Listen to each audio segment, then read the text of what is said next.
This is Tales from the Grit, hosted by TPS students. We talk with people from all walks of life to better understand our now and realize our next. Let's get started. We are here today with Ejay O'Donnell, entrepreneur and community creator, along with Jared Haviland, typographic abstraction artist, discussing how leveraging the power of yes can not only change your life, but can change the lives of the people around you. Ejay, you've called Tacoma home your entire life. Tell us how you grew up, where you went to school, and most importantly, why you've never left. Yeah, definitely. First and foremost, stoked to be here. This is pretty awesome to do this. Definitely didn't have this when I was a kid in high school, so pretty cool that you guys are in this position to do this. But so I came to Tacoma in 1987. I was 2 when I came here, and the whole objective when my parents moved here was they moved around a lot, and so that when they got here to Tacoma, they wanted us to like plant roots here. My dad got a job here, and they just liked it. They liked the area. They liked the Northwest. Originally from Spokane, actually, I was born over there, and we came over here. But when they came here, they're like, we want to plant roots here. They went to a bunch of different schools and traveled around, and so for us kids, they wanted us to be in the same spot. So I only went to 3 schools, which is not always normal for everybody, but I went to Sherman, Truman, and Wilson. Graduated 2003, and so I've been around the city through all of its renditions, pretty much. Yeah, so why are you still here?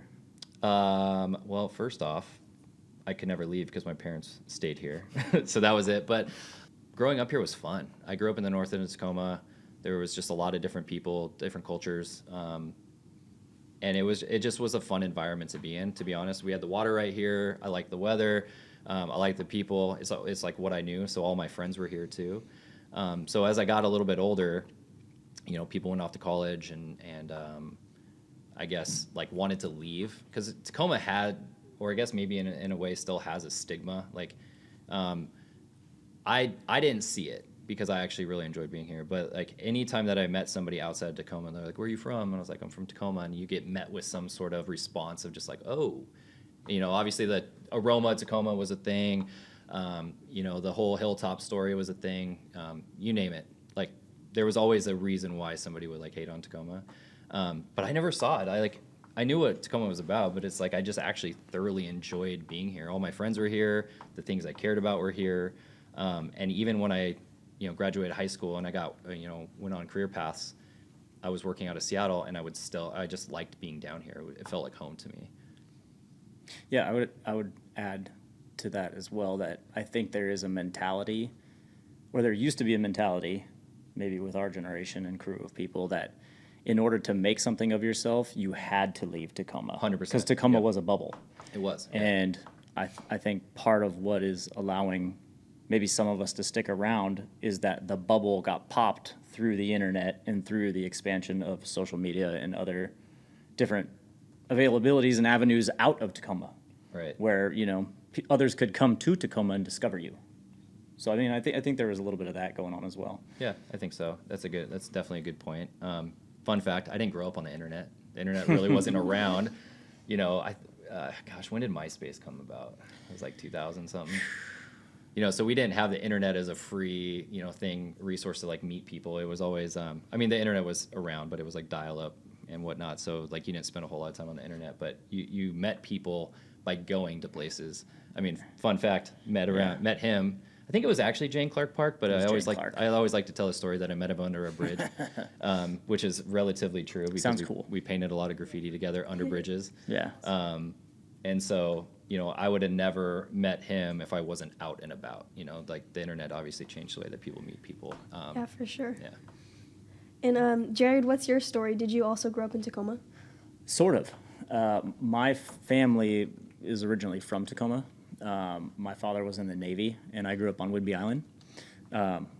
Also very interesting, I didn't move around as a Navy brat. We stayed stationed in the same place from 0 to 13. I was born on base, and I left Tacoma I left Oak Harbor at 13, moved here. So yeah, my mom and dad's family were rooted in Tacoma, and so that's what they knew, and that's what they came back to.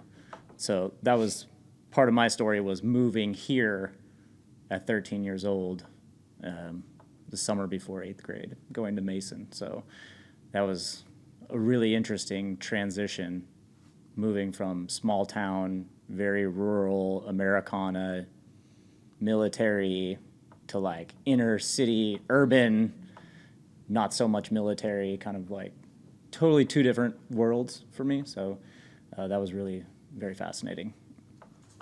Oh, you said graffiti? I did. Yeah. Yeah.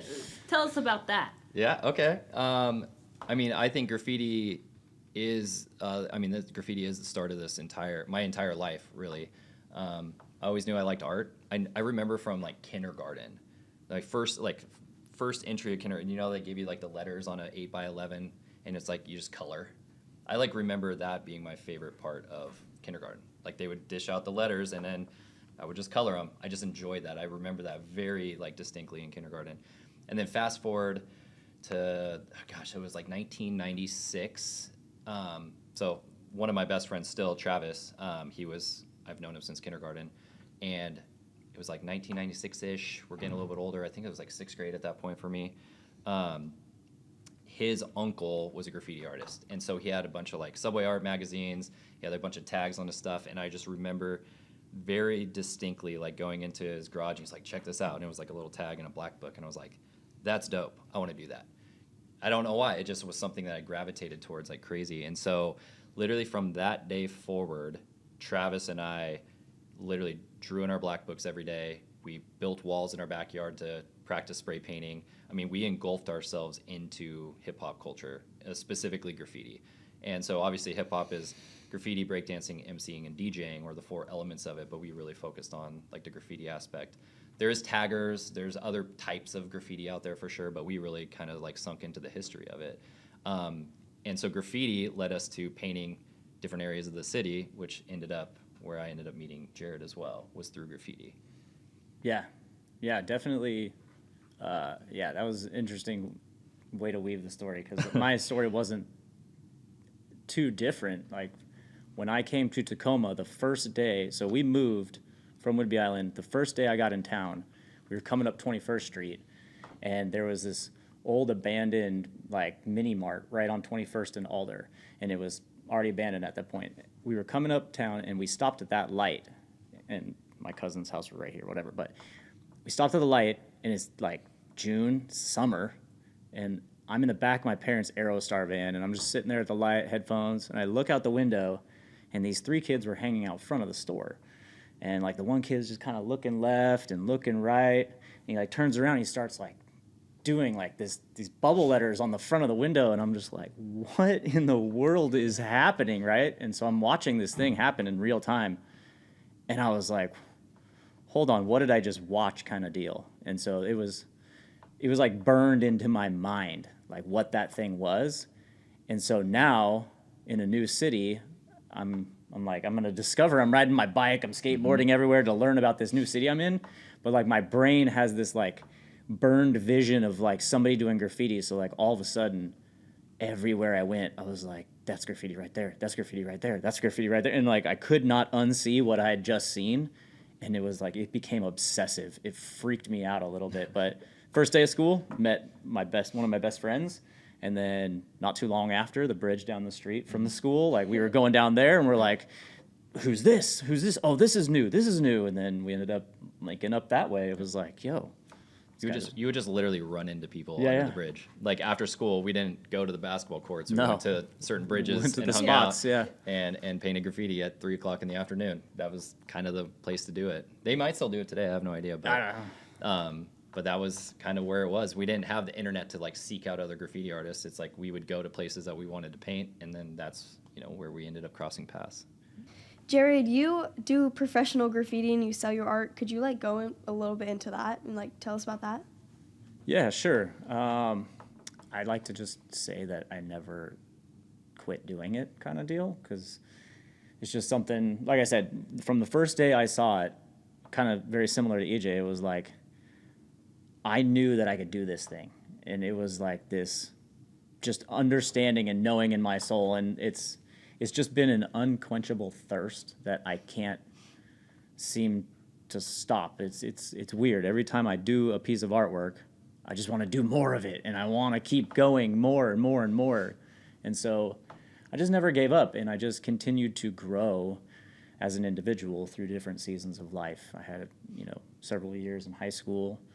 I went in the Marine Corps, got out very quickly, and then dove back into graffiti.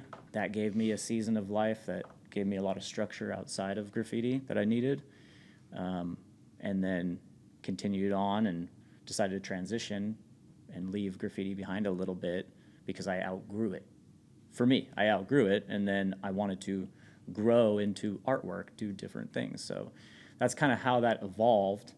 But I've taken all the threads and all the similarities and patterns and just kind of bundle it up and continue to move with it. And I've just continued to say yes to every opportunity that came my way, and never tried to say no to too many things. So, EJ, you probably didn't know this when you were a kid, but getting into that graffiti and breakdancing culture that existed back in the day in Tacoma led you on a very unique path, both personally and professionally. Can you tell us about that? Of course. Yeah, it's actually when I go back and think about it. I could literally remember the days and the situations that actually led to the next thing. So I was 16 at the time, and I had a job working at the Humane Society washing vans, which is hilarious. It was one of my very first jobs. I was working for Art Co Crafts, which it's not there anymore, which is such a bummer. It was a great art spot, but I worked there because I love graffiti, got discounts on product, and then I got a job at the Humane Society, and became friends with people there. And I remember, everyone knew that I was sketching all the time. I was doing all this stuff. I talked about graffiti all the time. And so one of the gals there that I worked with was like, "Hey, my friend's friend needs graffiti for this a video premiere party for wakeboarding and snowboarding." That's what they did. They threw, back in the day, you would actually make a wakeboard film or snowboard film. You would have a premiere party, and then you'd sell DVDs. Streaming wasn't even man, I aged myself in this podcast. Yeah, you're getting crazy. old, dude. But it was funny. It was you would actually throw big parties for it, and he really wanted to bring a graffiti element to this. So whether it was painting outside or just having some canvases hanging, just as a natural kind of element to this thing. And I was like, yeah, that sounds cool. I had, of course, I don't know who this guy is, any of it, but I know this gal's boyfriend was a professional wakeboarder who was going to be in this movie, and I was like, that sounds pretty cool.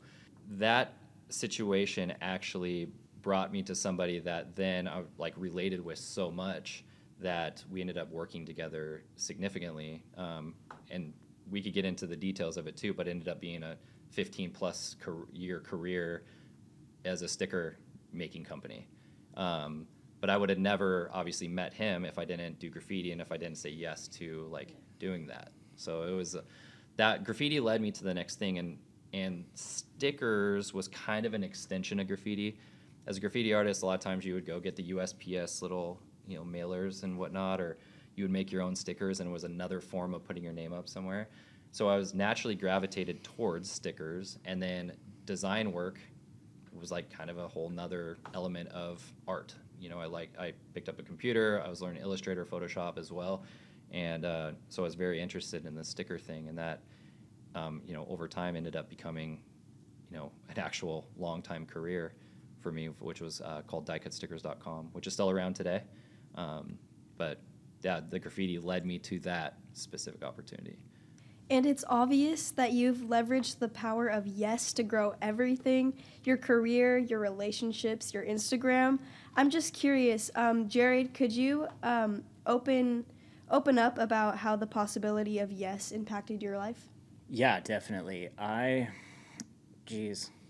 have a life quote now, and I've only got it now, and it makes sense in my life after the fact. But my life quote is by a guy named Joseph Campbell, who is kind of the one who sort of not developed, but just gave a name to this thing called the hero's journey. And it's a story found across all sorts of films, ancient texts and religious themology and stuff like that. But his one quote has always stuck with me. It says that The cave you fear to enter holds the treasure that you seek. And so ever since I read it and I heard it, I was just like, yo, that is my life as a whole. And there's just things that are really scary in life. And the best things of life are on the other side of them. And I don't know, it's really challenging because I'm like, I don't have an intentional thing in my head that I was like, I'm going to say yes to everything. I just wasn't scared to face things that I should have been scared to face. I mean, what's the worst that can happen? You say yes to something and it works out. Yeah. Or you say yes to something and it doesn't work out. There's a lot of lessons in there. I mean, totally. Yeah, I mean, you got to learn to suffer well in life. EJ, how did saying yes impact your life with your Instagram and your run club and your stickers and your hats? Can you tell us a little bit more about that? Yeah, definitely. There was in high school in 10th grade, I remember this so distinctly. It was like a pep assembly, and I'm walking down the bleachers, and I see a dude doing a head spin in the middle of a career, like in the middle, like as everyone's exiting. I'm like, I've never seen a breakdancer in person because I didn't think it existed here. I just thought it existed somewhere else. We used to go to Mr. Rags. I don't even know if you guys remember that. We used to go to Mr. Rags and get like tribal VHS tapes and get our name on belt buckles. But that was like that's where we saw graffiti. That's where we saw hip hop. And in my high school at Wilson at a pep assembly, I see this dude doing a head spin. And so I literally run and chase him down. I'm like, I've never seen him before. I know everyone in the school. Realizing he just got to the school, his name, and he goes by Janique, and he was part of the Dance Brooms crew. And I was like, yo, you breakdance. I was like, that's cool. And he's like, oh, here's a flyer. There's actually a breakdance MC battle this weekend. I go out to this PLU event and end up seeing there was 1,000 people here. There's like breakdance crews coming from all over the country to compete at this event. And then before this, there's an MC battle, one-on-one MC battle that's going on. So I ended up meeting the guys who started it. Jason Haviland, he was a super impactful guy. He plays a huge role in like Safe Streets and all the things like the art commissions here in Tacoma. Life classes. Habitat, yeah. So all of those things were started as he was like finishing these things. But like he taught me the power of like community at that point, and like being in this hip hop space, like it really was community driven. There was a lot of competition and egos and all this stuff, but at the end of the day, everyone like had each other's back. It was like building up this whole community of things. And so I learned a significant amount of things from him and being part of Fab Five that turned into teaching graffiti, breakdancing, and emceeing. Or no, it wasn't emceeing, it was, DJing at Puget Sound Christian Center. It's called Life Classes, Living in Free Expression. We did that every summer for years, teaching kids how to, do graffiti and teaching them how to breakdance and teaching them how to actually be a good DJ. I learned this huge chunk about community, and then I'm realizing as I'm getting close to graduating high school, it's like I can feel in my body that college wasn't my thing. I don't want to say I barely passed high school, but I was talking to my mom about this last night. She was like, I wasn't worried about you, but I definitely had to push you a little bit just to graduate. She's like, I don't care if you go to college, but I just need you to get your high school diploma. Which I did. I think I was like a C+, somewhere in there. I don't know. But I always loved art. I always loved design. I loved doing things with people. I liked numbers. And so as I got this introduction into the sticker world, I'm also graduating high school, and I walked into a couple different colleges. And also, I want to make sure this is clear. I had a free college because my mom worked at UPS at the time. So I could have gone to a bunch of different tuition exchanges for free, but I walked into a couple of them and I knew immediately it just wasn't for me. So I think kind of on the theme of saying yes, sometimes you have to say yes to your gut on what feels right. College is obviously a good path for some people. For me, it wasn't. I got met with a lot of what are you doing? That doesn't make any sense. The word entrepreneur means you were unemployed a lot of times. But I was just enjoying what I was doing. I was doing it with my friends. I was building community. I was helping other businesses, and all while going up to Seattle, building the sticker company. I'm still living in Tacoma, and just again, it's a good one. Getting met with all of this angst about Tacoma and stuff like that. And so at the time, this was 2012. I actually had a friend that left Tacoma. He moved down to Southern California, and he was a photographer, and he started this Instagram page in 2012 when Instagram just kicked off. It was like San Diego _ California, and it was like just showcasing photography of the area. And I was like, that's pretty cool, and it was growing. And I started searching, like, there's nothing like that here in Tacoma. But I was like, well, I'm just going to start a page and just show why I like Tacoma. It's like I have seen the city inside and out. I've been under every bridge, along every freeway, in every neighborhood, you name it, I've seen it, and it's got such a cool culture. I want to just like showcase this, and so I started Tacoma _WA Instagram page, and literally just showcased the things that I was doing. So if you go really far back, it was like the 6th Ave wall was on there, places we would go eat, like it was just showcasing the things I liked about Tacoma. And I must have struck a chord with people from Tacoma, because there was no destination for people to go and talk about Tacoma in a good light. And Tacoma WA Instagram page kind of became that. So I had that page for 9 years, grew it to almost like 40,000 followers on Instagram, and just was telling stories about helping businesses, like, take photos of their bagel shop. And like, hey, here's a good bagel shop. Or showcase some art of things that my friends were doing. Promoting different events that were going on. It just turned into this community page that was trying to put Tacoma on the map of like, hey, this is a good place. Like, I liked growing up here. There is cool things here, and I'm going to showcase it. And that's where the Tacoma WA Instagram page came from, and I had it for 9 years. I don't want to say I outgrew it, but I couldn't serve that page. As I grew in my career, I have kids, married, like, I didn't have time to focus on the page as much, so I actually ended up selling that page to a marketing company here in Tacoma that's continuing on telling stories, and better stories than I could ever tell. So that page lives on, but that's where that whole thing started from. So to piggyback off what you were saying with like the having to say no to something, like that is an essential part of like what's baked into the yes, is like you're saying, like, you want to definitely say yes to these new opportunities, but like sometimes you got to say no to other things to allow yourself the freedom and space to move forward into that new thing. I mean, early on, definitely you mentioned the college thing, or like even earlier in life, you get a lot of like resistance to what you're doing. And that was my story with graffiti. Is day one also got a ton of resistance from my parents. Back in the 90s, it was not a favorable thing to do graffiti at all. But to me, that was extremely important to have support at that time in my life, and I didn't get it. So the way that I was spoken to about it and how I was treated was not a favorable thing for me. So like I was already on fire for the craft of graffiti, but like also a perfectly primed teenager to rebel and say no. Maybe not no, maybe some harsher words than no, Yeah. but like Censored. Censored. The theme was no, I'm gonna keep doing this, and I'm gonna figure out how to do it. And that's kind of like the entrepreneurial spirit of graffiti itself, is like, there were no classes. There was no like pipeline for getting good at something, for turning things into opportunities, for seeking out opportunities. You just had to say yes to a lot of these things, but also, when you're told not to do something, or, hey, you need to go here, you need to go there, it's like, no, I'm going to trust my gut and follow this thing no matter what. And, it does come back later on in life where a lot of those people who didn't support you then, because they didn't understand your vision, they can't see the vision that you have. Only you do sometimes, but they come around and they go, this is great what you're doing, this is amazing. And it's like, oh, I appreciate that.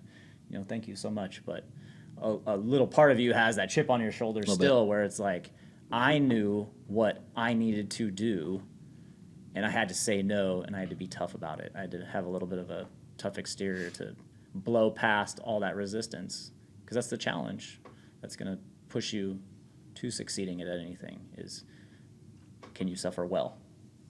Run Club. What's up with that? Run Club, man. Run Club accidentally started. And so, into the entrepreneurial world and hustle culture, literally back from like 2007 to 2000, 15, like it was like work till you die kind of thing. That was like the mindset. It was never health first. Like in 2025, it's like you wake up, don't look at your phone for 30 minutes, you ground your feet, you get in your ice bath. Like that wasn't the case. It was like you get up, you chug coffee, you go to work, you know, you just grind till you die kind of thing. And that was fine, I guess, to a degree, but at a certain point, we're human and our health will catch up to us. One of the, actually, I feel like I need to tell this part of the story before I get into like where Run Club came from was, I remember my daughter walking downstairs and I'm sitting at my little island and I'm contemplating things. I'm like, what am I going to do? I need to figure this out. She walks downstairs and she gives me a little tug on my shoulder, and like, this is a 3-year-old, by the way, and looks up at me and is like, Dad, I need more time with you. I was like, you got it. Absolutely. So I was like, why don't you go play? Started bawling my eyes out. I pulled out a pen and paper, put up my wrote my resignation letter and resigned literally the next week, just knowing that it wasn't for me anymore, because it was not going to serve my family. I wasn't serving the business anymore. It was like, it was time to make a change. But leading up to that moment, a year prior, we're talking about all this stuff. And a lot of times it's on the, hard decisions, or good things come, kind of with your quote, good things come from the work that you don't, on the other side of the work you don't want to do hard things. It was kind of the theme of the year. And he's like, do you want to go for a run? I was like, no, not at all. But like at the same time, we knew like we needed to do something we didn't like to do. And we're always healthy, athletic type of individuals. But when you, I guess, don't make time for your health, a lot of times your health gets like deprioritized pretty quickly. It catches up to you, and you have to make a drastic change. And so it's like, you want to go for a run? I'm like, yeah, I guess that sounds cool. So Sunday morning, we wanted to do it at 6 a.m. because our kids are still asleep. We didn't want to impact the kids' time, so we get up on a Sunday morning at 6 a.m. and go run. And so we meet down on at Ruston Way, and we go for, I don't even know how far we ran, maybe 3 miles. And we chatted the whole time about life, and we felt good at the end of it. We get done, and we're like high five, and we're like, that was weird. That was cool. And at the time, it was just him and I. And after that run, we went back the next week, ran again, same conversation. We're kind of like having some accountability for each other and just helping each other along the way. We had this dedicated hour of time of just the mentorship for each other. And at the end of the run, felt good.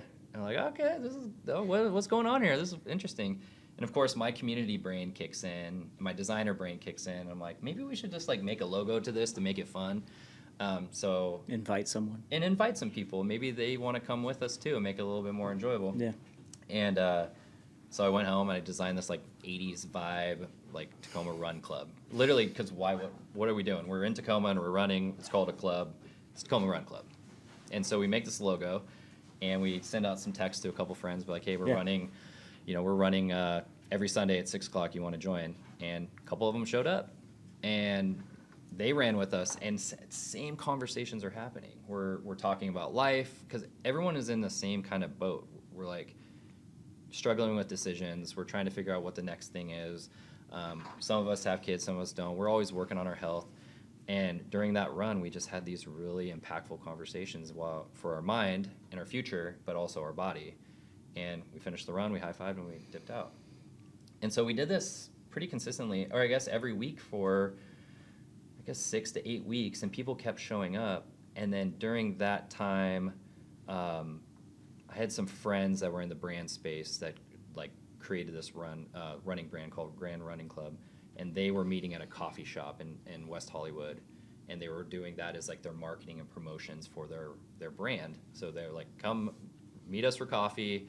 We're gonna run together. We're gonna give you some clothes and do all that. Which was cool, because we met at a blue garbage can. And we met at a blue garbage can on a parking strip, and it was nearly impossible to like tell people where to go. I was like texting latitude, longitude, like it's like screenshot satellite, like meet us here, we'll be here. And at that same time, Anthem Coffee went in at Point Ruston, and so it was like a light bulb went off. I'm like, that would be a good home base. I also love coffee, so it was like selfishly, I'm like, this is great. We can go run, grab a coffee, and be on our way. So I messaged marketing at anthemcoffee.com. Didn't know Brian Reynolds at the time, and I was like, hey, my name's Ejay.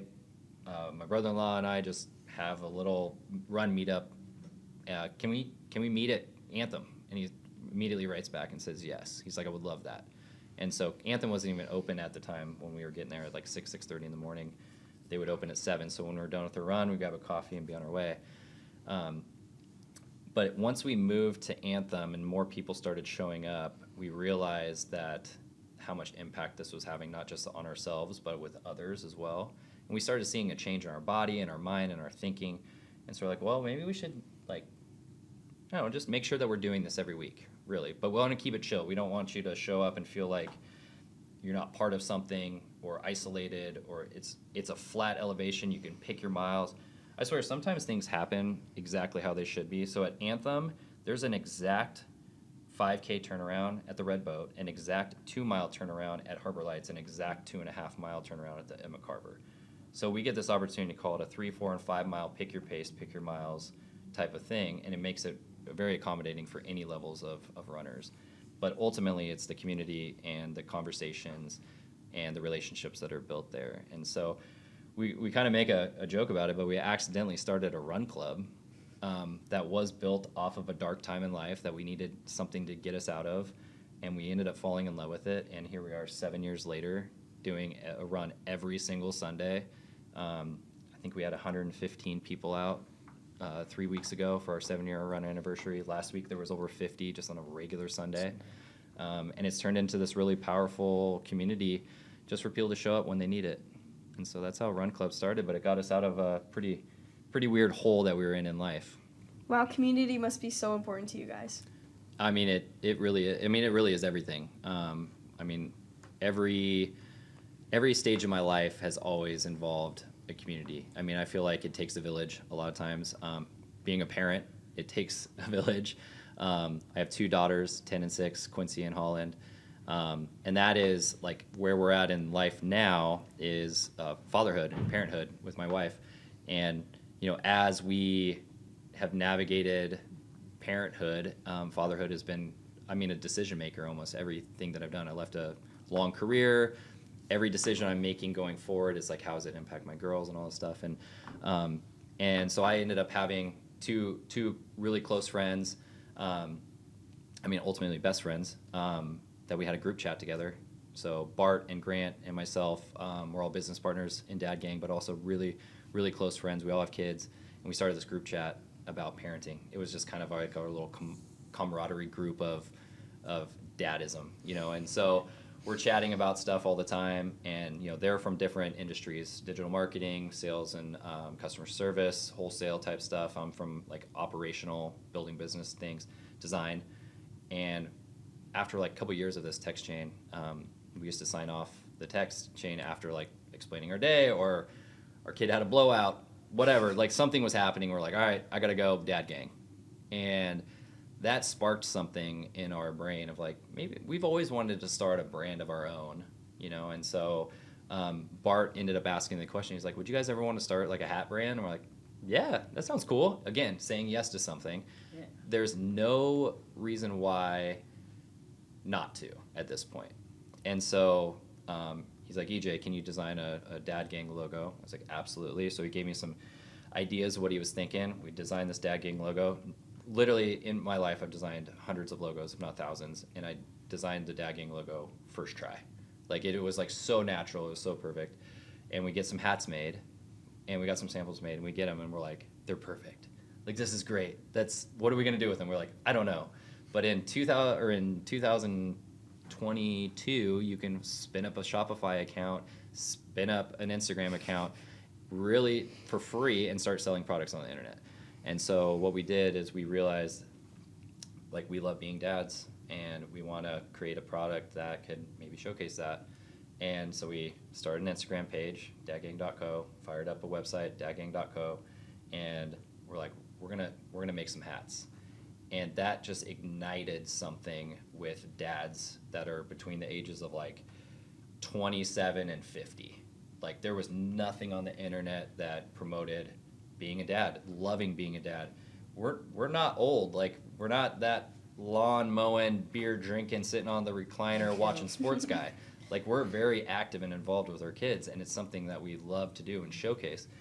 And there was nothing that showcased like being like a cool dad, I guess, in a way. It was like #1 mugs and this and that. It's like you get it and then you put it away or you throw it away. And so we ended up making 100 of these hats, and we created this, or we started just putting it out, building this dad community on Instagram. And we're like, hey, we got 100 of these hats coming. They're launching soon. We launched them, and those 100 hats sold out in 36 hours, which was mind-blowing. And, you know, needless to say, we're looking through the orders, lots of friends and family support. So we take that 100 hat, or the profits from the 100 hats, and we buy 300 hats. Yeah. We relaunch those. Those sell out in like 4 days. And we're like, okay, we might have something here. I don't know what it is. But then, I mean, this was in May of 2022. May of 2022 when we sold our first hat. And we just kept reinvesting back into it, making new hats and telling dad stories and showcasing days of a dad type of thing. And the community over the last few years have grown to, I think we have, gosh, what do we have now? 260,000 followers on Instagram. We have over 15,000 VIP dad members in a Facebook group. Our email and SMS list is over 500,000 customers. And we've sold over 500,000 hats at this point in 3 years, just by giving dads an opportunity to wear something that they're proud of being a dad and showcasing it. And so kind of back to the whole theme of this whole thing is, if Bart would have never asked, do you guys want to make some hats? And if I said no, I mean, they could have still went and made them, but like, what's the worst that could happen? We can make 100 hats and we lose a few $100 and we carry on with our life. If I didn't say yes to the run, I would have, like, Tacoma Run Club would have never spawned up. If I didn't say yes to graffiti, I would have never had a, you know, a career that led me to all of these things that are happening now. And so, you know, I do think there's just a, like, don't be scared to say yes to things, because something good might come about what it is. And being patient, I think, is something very important to come with the yes, because just because you say yes to something, there's still a lot of hard work behind it. There's still a lot of things that need to happen, but the worst thing that could happen is you succeeding at saying yes to something. And so Dad Gang is now the coolest dad brand on the internet. That's what I'm going to say. There you go. Yeah. And I think my mom's here to pick me up. But before we go, is there anything else that you guys have for the good of the order? I just want to say thanks for inviting us on the pod. It's an honor to be here and share our story. I want to say thank you to Jared for being a rock in my life for a long time. You know, I couldn't do life without good people around me. So and these opportunities to share a little bit of story and hopefully inspired somebody a little bit of hope and saying yes to something. So thank you. Yeah. Thank you, guys. EJ, Jared, thank you so much for talking with us today. And remember, your future isn't found, it's forged. Keep pushing, keep growing, and keep defining your destiny. Until next time. Let's go.